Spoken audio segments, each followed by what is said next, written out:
Guys 2025 IPL mega auction day 1లో first set అయితే అయిపోయింది. ఈ సెట్లో వచ్చిన 6 ప్లేయర్స్కి కోట్లు వర్షం కురిసిందని చెప్పాలి.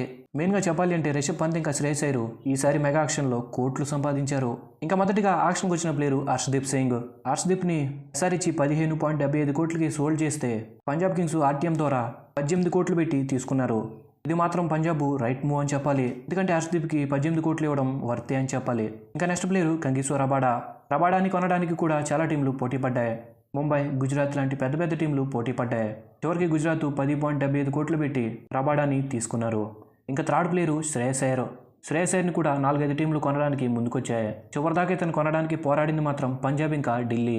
కేకేఆర్ కూడా 10 కోట్ల దాకా కొనడానికి ముందుకొచ్చారు, కానీ తర్వాత తప్పుకున్నారు. కానీ చివరిదాకా ఢిల్లీ ఇంకా పంజాబ్ కింగ్స్ ఇతను కొనడానికి పోటీ పడ్డారు. చివరికి 26.75 కోట్లు పెట్టి పంజాబ్ శ్రేయస్ అయ్యర్ని కొనేశారు. ఇంకా ఫోర్త్ ప్లేయర్ జోస్ బట్లర్. ఇతను కొనడానికి కూడా చాలా టీంలు పోటీ పడ్డాయి. రాజస్థాన్ కూడా 10 కోట్ల దాకా కొనడానికి వచ్చారు. అయితే చివరికి జోస్ బట్లర్ 15.75 కోట్లకి గుజరాత్ టైటన్స్కి సోల్డ్ అయ్యాడు. ఈసారి బట్లర్ ఇంకా గిల్లు ఓపెనింగ్ చేయబోతున్నారు. వీళ్ళిద్దరు కాంబినేషన్ ఎలా ఉంటుందో చూడాలి. ఇంకా next fifth player Mitchell Starc almost ఆర్సీబీకి సోల్డ్ అయిపోయాడు అన్న టైంకి ఢిల్లీ క్యాపిటల్స్ మళ్ళీ బిడ్ చేశారు. లేదంటే ఇప్పుడు స్టార్క్ పేరు ఆర్సీబీలో ఉండేది.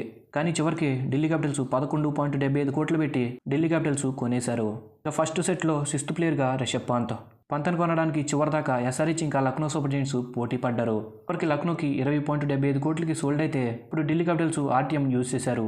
అయినప్పటికీ లక్నో 27 కోట్లు పెట్టి రిషబ్ పంత్ని కొనేశారు. ఐపీఎల్ ఆక్షన్ చరిత్రలో ఇదే highest bid. Second highest Shreyas Iyer 26.75 కోట్లు. ప్రస్తుతానికి సెట్ 1 అయితే ఇది.